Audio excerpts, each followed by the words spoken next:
मेरे प्यारे स्टूडेंट, आज हम इस वीडियो में बताने वाले हैं जो आपको पता नहीं होगा। तो चलिए हम जानते हैं, लेकिन हमारे वीडियो को देखने से पहले चैनल को लाइक करें या ना करें, लेकिन चैनल को सब्सक्राइब कर दीजिएगा। तो चलिए हम जानते हैं समतल दर्पण द्वारा प्राप्त प्रतिबिंब। तो देखिए यहाँ पे फिगर बनाए हैं समतल दर्पण द्वारा प्राप्त प्रतिबिंब। तो देखिए यहाँ पे कोई समतल दर्पण है और यहाँ पे कोई सर्किल खींचे हैं। क्या खींचे हैं? सर्किल। तो यहाँ पे देखिए कोई वस्तु है, तो यह आ रही है प्रकाश की किरण। तो देखिए ये आने वाली किरण को हम आई से सूचित करते हैं, यानी कि आपतन कोण, और लौट के जाने वाली किरण को आर से सूचित करते हैं, यानी कि परावर्तन कोण। तो चलिए ये याद रखिएगा, हम बिफोर वीडियो में बता चुके हैं। तो देखिए ये आने वाली किरण को आपतित किरण, लौट के जाने वाली किरण को परावर्तित किरण।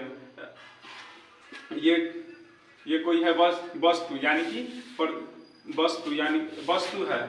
यू मतलब वस्तु, अभी मतलब प्रतिबिंब, यानी कि यू मतलब वस्तु की दूरी, अभी मतलब प्रतिबिंब की दूरी। तो चलिए याद रखिएगा, यू मतलब वस्तु की दूरी और भी मतलब प्रतिबिंब की दूरी। तो चलिए पहला स्टेप लेते हैं आभासी एवं सीधी। जैसे में समतल द्वारा प्राप्त प्रतिबिंब होता है ना, वो आभासी एवं सीधा ही बनता है। तो चलिए पहला स्टेप लिखे हैं आभासी एवं सीधा। तो चलिए दूसरा स्टेप पढ़ते हैं।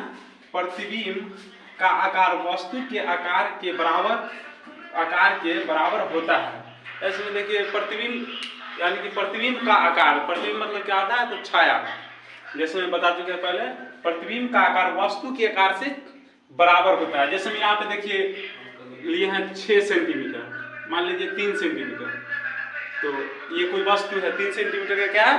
कोई वस्तु है।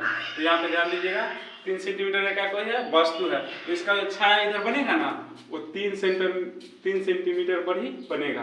तो चलिए लिखे यहाँ पे प्रतिबिंब का आकार वस्तु के आकार के बराबर होता है। तो देखिए यहाँ पे 3 सेंटीमीटर का वस्तु लिया है, तो इसका छाया बनेगा इधर 3 सेंटीमीटर का ही। तो चलिए हम तीसरा स्टेप लेते हैं। प्रतिबिंब दर्पण के उतने पीछे बनता है जितनी वस्तु की दूरी दर्पण से दूरी होता है। जैसे में यहाँ पे देखिए, यहाँ पे कोई वस्तु रखा है 5 सेंटीमीटर पर। क्या रखा है? तो वस्तु 5 सेंटीमीटर पर रखा है, तो इसका जो प्रतिबिंब बनेगा ना, यानी कि छाया, तो ये 5 सेंटीमीटर दूर पर ही बनेगा। क्या है? यहाँ पे कोई वस्तु रखा है 5 सेंटीमीटर दूर पर, तो इसका छाया बनेगा 5 सेंटीमीटर दूर पर। तो देखिए लिखे है प्रतिबिंब दर्पण के उतना ही पीछे बनता है जितना वस्तु की दूरी दर्पण से होती है। तो चलिए आप जानेंगे प्रतिबिंब। थर्ड स्टेप लेते हैं। प्रतिबिंब पास में परिवर्तित होती है। पास में परिवर्तित, ये आप नहीं समझे होंगे। प्रतिबिंब पास में परिवर्तित होती है। पास में परिवर्तित का मतलब होता है उल्टा। जैसे में आईना में जाइएगा तो आपका जो दाहिना हाथ होगा ना, जो बायां नजर आएगा, और बायां हाथ होगा सो दाहिना नजर आएगा। तो चलिए देखते हैं प्रतिबिंब पास में परिवर्तित होती है, यानी कि प्रतिबिंब पास में परिवर्तित का मतलब क्या होता है? उल्टा। तो यानी कि लेफ्ट हाथ देखेगा, लेफ्ट हैंड, तो राइट हैंड नजर आएगा, और राइट हैंड देखेगा तो लेफ्ट हैंड नजर आएगा। तो यहाँ पे देखिए प्रतिबिंब पास में परिवर्तित होती है। तो यहाँ पे देखिए फिगर के माध्यम से हम समझा दिए हैं।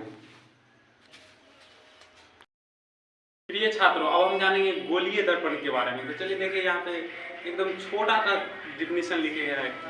ये सवाल हर साल एग्जाम में पूछा जाता है। तो चलिए देखिए यहाँ पे गोलीय दर्पण, यहाँ पे डिफिनीशन लिखे हैं। गोलीय दर्पण जिस गोले का परावर्तक पृष्ठ अंदर या बाहर की ओर वक्रित हो, उसे गोलीय दर्पण कहते हैं। देखिए यहाँ पे फिगर के माध्यम से गोलीय दर्पण, यहाँ पे कोई गोला है, ये क्या है? तो गोला है। तो जिस गोले के परावर्तक पृष्ठ अंदर या बाहर, तो अंदर, तो यहाँ पे देखिए ये कोई गोला है, तो ये है ना, ये कोई सर्किल है जैसे में, तो ये अंदर की तरह क्या है? खुरदुरा अंदर की तरफ। तो जैसे में कोई भी गोला रहेगा जो अंदर की तरह रहेगा, उसे हम कहते हैं उत्तल दर्पण। और ये बाहर की तरह, यहाँ देखिए यहाँ पे कोई प्लेन सर्किल है, और ये अंदर की तरफ, बाहर की तरफ खुरदुरा है, उसे हम अवतल दर्पण कहते हैं। तो ये हर एक साल पूछा जाता है बोर्ड एग्जाम में।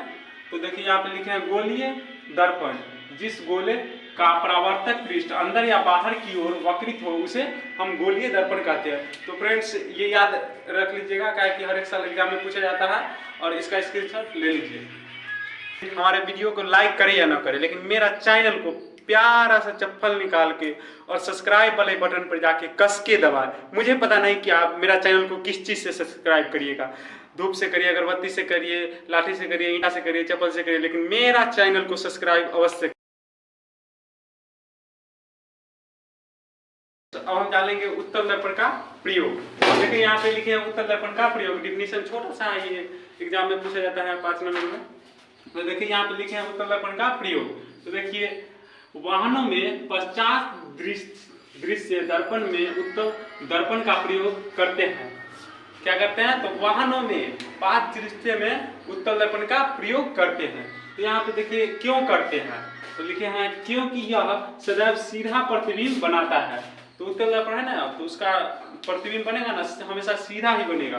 देखिए यहाँ पे लिखे हैं इसे ड्राइवर पीछे से आ रही वाहनों को देख सकते हैं। जैसे उत्तल दर्पण का प्रयोग हम करते हैं वाहनों में, जैसे ड्राइवर पीछे से आने वाली यात्रीगण को यात्री को या गाड़ी को आसानी से देख सकते हैं, क्योंकि वो होता है ना जो सीधा ही प्रतिबिंब बनाता है। इसीलिए हम उत्तल दर्पण का प्रयोग वाहनों के पास दृष्टि में करते हैं। तो यहाँ पे देखिए दूसरा स्टेप लिखे है, बाहर की ओर दोनों किनारों पर उत्तल दर्पण का प्रयोग किया जाता है। तो देखिएगा गाड़ी और में तो दोनों तरफ होगा ना आईना, वो साइड मिरर, उसमें उत्तल दर्पण का ही प्रयोग किया जाता है। तो क्यों किया जाता है, तो देखिए क्यों किया जाता है, तो लिखे हैं ये सीधा प्रतिबिंब बनाता है, इसीलिए उत्तल दर्पण का प्रयोग किया जाता है, क्योंकि कोई भी आ रहे यात्रीगण को सीधा देख सके। तो इसका स्क्रीनशॉट ले लीजिए। फ्रेंड्स अब हम जानेंगे अवतल दर्पण का प्रयोग। तो यहाँ पे देखिए लिखे हैं अवतल दर्पण का प्रयोग। देखिए अवतल दर्पण का प्रयोग कहाँ किया जाता है, तो लिखे हैं टर्च, सर्च लाइट एवं वाहनों के हेडलाइट में प्रयोग किया जाता है अवतल दर्पण का। तो यहाँ लिखे हैं सेविंग दर्पण। सेविंग दर्पण का मतलब होता है दाढ़ी बनाने में किया जाता है अवतल दर्पण का प्रयोग। तो यहाँ देखिए लिखे हैं सेविंग दर्पण, इसको इंग्लिश में कहते हैं सेविंग मिरर। तो यहाँ दूसरा स्टेप देखिए दंत विशेषज्ञ, यानी दंत विशेषज्ञ यानी इंग्लिश में डेंटिस्ट द्वारा दांत का बड़ा प्रतिबिंब देखने में प्रयोग करता है। तो ये सब दंत विशेषज्ञ ज़्यादातर डॉक्टरों के पास रहता है, इसको देखने के लिए दांतों को आसानी से देख सकते हैं। तो फ्रेंड्स ये लिखे हैं अवतल दर्पण का प्रयोग, तो इसका स्क्रीनशॉट ले लीजिए। ये छात्रों अब हम जानेंगे दर्पण सूत्र। दर्पण सूत्र कहते हैं मिरर इक्वेशन। तो देखिए यहाँ पे लिखे हैं दर्पण सूत्र का पूरा दर्पण सूत्र के बारे में। तो देखिए यहाँ पे लिखे हैं गोलीय आप जानते हैं गोलीय दर्पण में अवतल दर्पण एवं उत्तल दर्पण दोनों होता है। तो यहाँ पे देखिए पोस्ट में लिखे हैं गोलीय दर्पण एवं उत्तल दर्पण। तो यहाँ पे देखिए गोलीय दर्पण एवं उत्तल दर्पण में इसके ध्रुव बीम की दूरी मतलब वस्तु की दूरी, इसे फिजिक्स की भाषा में हम कहते हैं बीम की दूरी, इसे यू से सूचित करते हैं, तथा प्रतिबिंब की दूरी को भी से सूचित करते हैं, एवं ध्रुव से मुख्य फोकस की दूरी को हम F से सूचित करते हैं। मुख्य फोकस की दूरी F कहलाती है। इन तीनों राशियों के बीच संबंध को दर्पण सूत्र कहते हैं। यानी कि बीम की दूरी, वस्तु की दूरी याद रखिएगा U, प्रतिबिंब की दूरी भी तथा मुख्य फोकस की दूरी, तीनों को संबंध को हम दर्पण सूत्र कहते हैं। तो यहाँ पे देखिए लिखे हैं दर्पण सूत्र 1/F बराबर 1/V प्लस 1/U, इसी को हम कहते हैं दर्पण सूत्र। तो चलिए इसका स्क्रीनशॉट ले लीजिए।